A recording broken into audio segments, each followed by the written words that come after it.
Hello and welcome to another Warcraft 3 commentary casting type thing. Yeah, so this is game 2. I do believe this is in the correct order. As you may or may not know if you read the description, game 1, or what I considered to be game 1, I believe was actually game 3, so whatever. I got them in backwards order. Sorry, I'll try not to have that happen again. Anyway, so game 2 of the Rudan versus Cash series, the semi-finals for ZOTAC number 256. This is going to be a Rudan spawning as the brown elf in the top right corner, and we have Cash spawning as the red orc in the bottom left.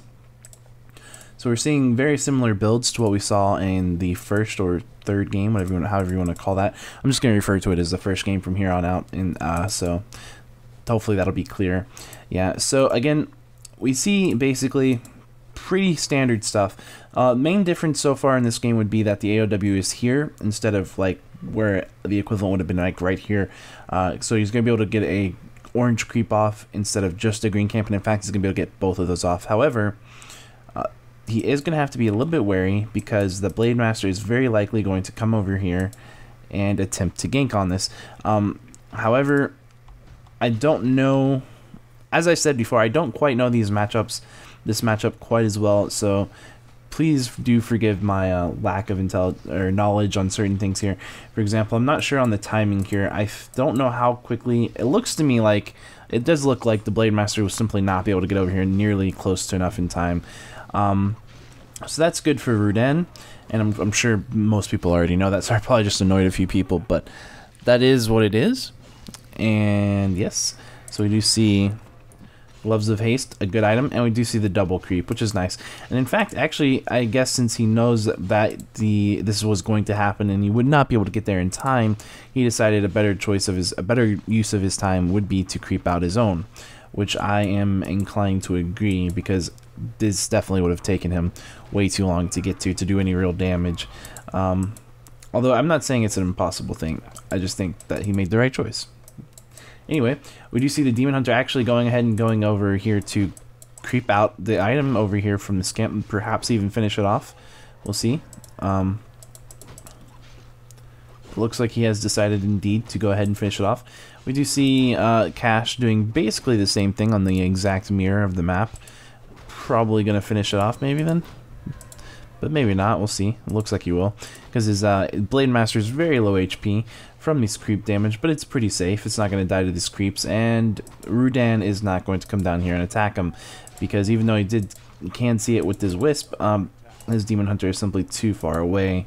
And although he could potentially buy a Staff of Teleportation and Boots of Speed and TP to his Wisp and attempt to kill off the Blade Master, but the Blade Master does have Windwalk, so that would be a little bit risky. It would be doable, but probably not worth the investment. Plus, it's been a while. So we do see that the Blade Master now has picked up Boots as well as the Demon Hunter, and the Demon Hunter also does have a Staff of Teleportation and a Dust of Appearance. Of course, the Staff of Teleportation is just a great item to have on a Demon Hunter, because whenever you're against Orc players, simply because, well, actually, I'm going to go ahead and interrupt that.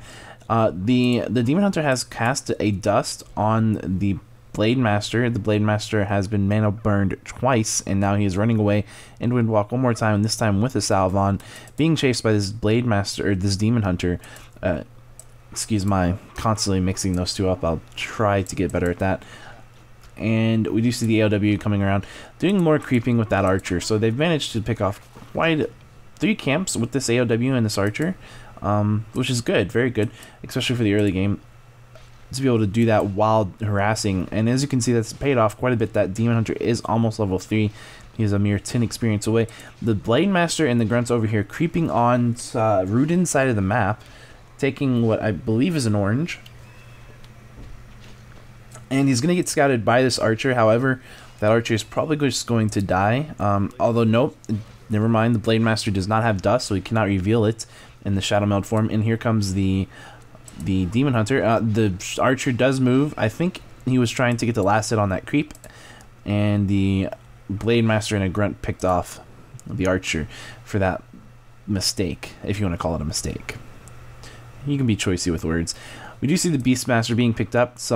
He summons a Quill Beast immediately, as he should. It looks like a salve is about to get canceled. A salve gets canceled off of a grunt. Very, very low HP on that grunt. It might die. It'll depend on the micro here. The Blade Master has a healing potion. He was forced to use it, taking quite a bit of damage from the Demon Hunter and the Beastmaster.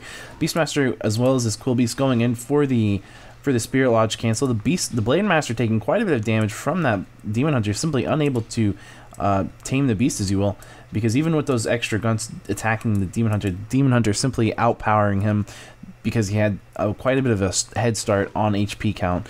We do see, again, the Spirit Lodge was canceled. The Demon Hunter does go ahead and TP onto the Beastmaster. He's going ahead and canceling these bestiaries if he can. So yeah, and he managed to take it out. So that's very good for him, canceling both of the tier 2 buildings, as well as it looks like getting a grunt kill. The Demon Hunter, of course, being very, very low on HP, having to be running around, playing a little bit of a scary position in his base, being forced to TP out at a mere 52 HP, and the Beastmaster simply walked out of the base, not quite as concerned about his health.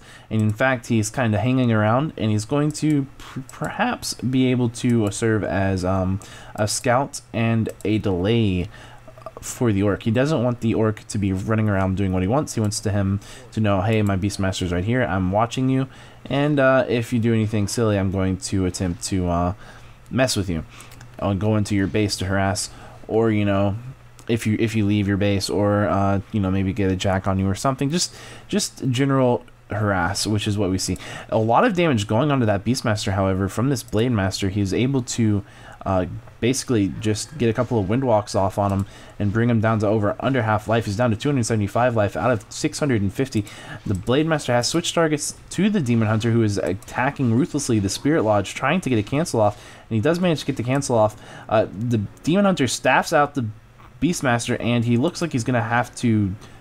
Nope, he was capable of running away and using a staff of teleportation, not having to use his TP while being very low on HP. So good play by him. He's done quite a bit of a good job of stopping the Spirit Lodge from going up. And at this point, Rudan has said, you know what, I'm just going to use my hero to block your units from walking in to my base to harass my Spirit Lodge. However, of course, there's a opening right there as well, so that Quill Beast was able to walk in.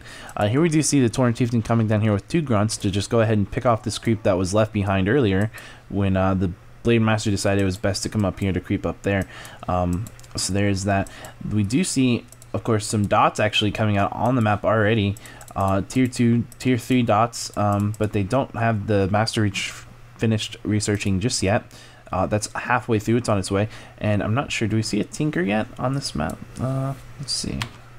Nope, the Tinker has not been brought just yet, so that's a little bit of time. However, it looks like he hasn't bought his Tinker yet because he probably just wants to maybe power creep that Beastmaster to level 3, which he of course will get more experience if he waits to buy the Tinker to do that. So that's always good. The bonus experience you get per tier, of course, is 15%, and every time you pick up a hero, that kind of negates it. So that's probably all we're seeing right there. Of course, that the Demon Hunter has walked in here, looks to, just to help do some damage here, leeching some XP. So if his goal was to get level 3 on the Beastmaster as quickly as possible, not quite the best way to do it, but that might not have been his goal, so I don't know, but we'll see. Of course, we do have the Cash Orc coming down here. He is creeping, and he's bought a couple of mercs, or maybe just one merc. Very good Troll Berserker. Very effective against Druids of the Talon. You can see it has its piercing damage, and they are unarmored, and they take extra damage from piercing. So that will help. And this is quite fast of attack, especially with the Endurance Wear, where it gets, I believe, 10% more attack speed at level 1. So that'll be helpful. And a Raider actually gets picked off, and quite a bit of damage going on to the Spirit Walker as well. And it looked like the Spirit Walker is quite So we do see immediate damage going off onto the Beastmaster, and the Blade Master was forced to invul pot right off the bat. And of course, his big concern is being cycloned, although it definitely also helps to prevent mana burns and such things.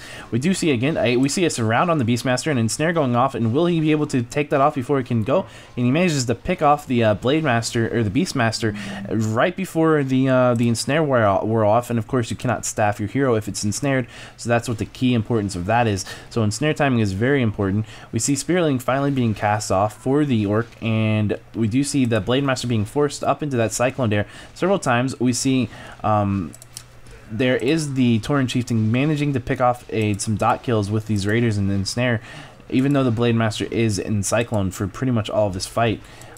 Not a lot he can do about it right now because he does not have an Invoke Potion, and as long as they have mana and he doesn't have an Invoke Potion, and he does not have the ability to dispel yet because he hasn't researched it, and he doesn't really have the mana to dispel either.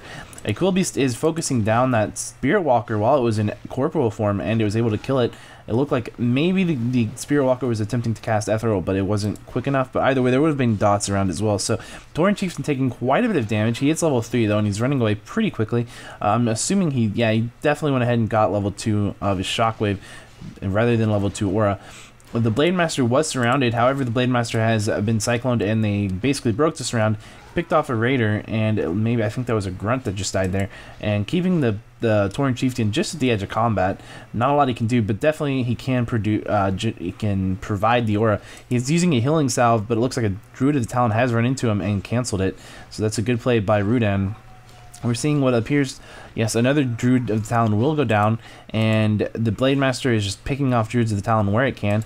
A lot of chasing happening onto this Raider right now. The Druid of the Talon that was almost about to die actually went ahead and went to Crow form, and it's not going to get ensnared. Actually, a different dot will get ensnared, which is probably better because the red HP one is going to have to go back and heal and use Moonwell Juice, and this one, if it does manage to live, will have to use Moonwell Juice as well, but instead it dies. So in this case, he managed to pick off a Druid of the Talon in either case, and he's going to basically effectively get to, even though it didn't get to, but effectively, since he's going to force the mana Moonwells. And actually the Beastmaster, the Blade Master, oh, okay, well the Blade Master got surrounded without mana to Cyclone, or Windwalk away, and that was GG. So, good game. That was game 2, and we're going into game 3.